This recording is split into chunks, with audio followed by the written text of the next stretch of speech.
Hello travellers.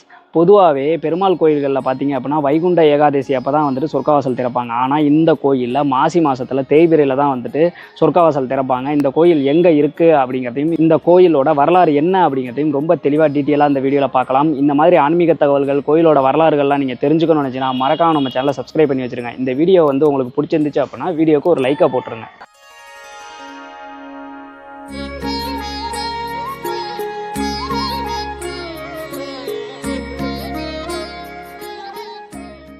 இந்த கோயில் எங்கே இருக்குது அப்படின்னு பார்த்தீங்கன்னா திருச்சிக்கு பக்கத்தில் இருக்க உறையூரில் தான் இருக்குது. இந்த கோயிலுக்கு எப்படி நீங்கள் வரலாம் அப்படின்னு பார்த்தீங்கன்னா சத்திரம் பஸ் ஸ்டாண்ட்லேருந்து வெறும் 4 கிலோமீட்டர் தான் இந்த கோயிலுக்கு. ஸோ சத்திரத்துலேருந்து நீங்கள் பஸ்ஸில் ஏறி வந்தீங்க அப்படின்னா 10 நிமிஷத்தில் இந்த கோயிலை ரீச் ஆயிடலாம். இந்த கோயிலோட பெயர் என்ன அப்படின்னு பார்த்தீங்கன்னா கமலவல்லி நாச்சியார் கோவில் அப்படின்றதான் இந்த கோயிலோட பேர். இப்போ வந்து இந்த கோயிலோட வரலாறு என்ன அப்படிங்கிறத பார்க்கலாம். இந்த கோயில் பார்த்தீங்க அப்படின்னா 108 திவ்ய தேசங்களில் 2வது திவ்ய தேசமாக இருக்குது. முன்னொரு காலத்தில் பார்த்தீங்க அப்படின்னா இந்த இடத்த வந்து நந்த சோழன் அப்படின்ற மன்னர் ஆண்டு வந்தார். அவர் வந்து தீவிரமான பெருமாள் பக்தர். அவருக்கு வந்து குழந்தை பாக்கியமே இல்லை அப்படின்னு சொல்லி ரொம்ப மன்றாடி வந்து பெருமாளை வேண்டிக்கிறாரு. பெருமாளும் வந்துட்டு லட்சுமி தாயார்கிட்ட போயிட்டு நீ வந்து நந்த சோழனுக்கு குழந்தையா பிறக்கணும் அப்படின்னு சொல்லி கேட்டுக்கிறாரு. அம்பாலும் வந்து ஒத்துக்கிறாங்க. ஒத்துக்கிட்டதுக்கப்புறம் மன்னர் ஒரு நாள் வேட்டைக்கு போகிறப்ப அங்கே இருக்க தாமரை குளத்தில் வந்து லட்சுமி தாயாரை வந்து குழந்தையா வந்து எடுக்கிறாரு. அன்றிலிருந்து அவங்க கமலவல்லி நாச்சியார் அப்படின்னு அழைக்கப்படுறாங்க.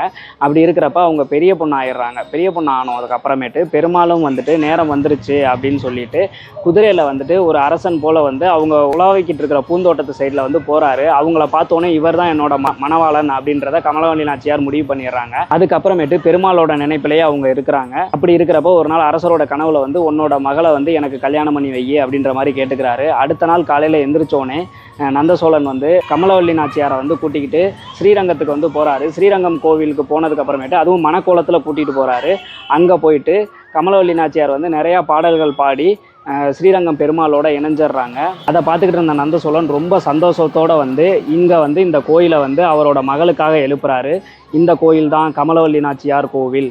இந்த இடத்துல இருக்க மூலவ பெருமாள் பார்த்தீங்க அப்படின்னா வந்துட்டு கல்யாண கோலத்தில் காட்சி அளிக்கிறாரு. அதனாலே வந்து இந்த மூலவருக்கு வந்து என்ன பெயர் அப்படின்னு கேட்டிங்கன்னா அழகிய மணவாளன் அப்படின்ற மாதிரி அழைக்கப்படுது. இதில் வந்துட்டு மூலவரை வந்து கமலவல்லி நாச்சியாரையும் சொல்கிறாங்க. கமலவல்லி நாச்சியாருக்கு படைக்கிற நெய்வேத்தியத்தில் வந்து மிளகு சேர்க்கப்படுவது கிடையாது.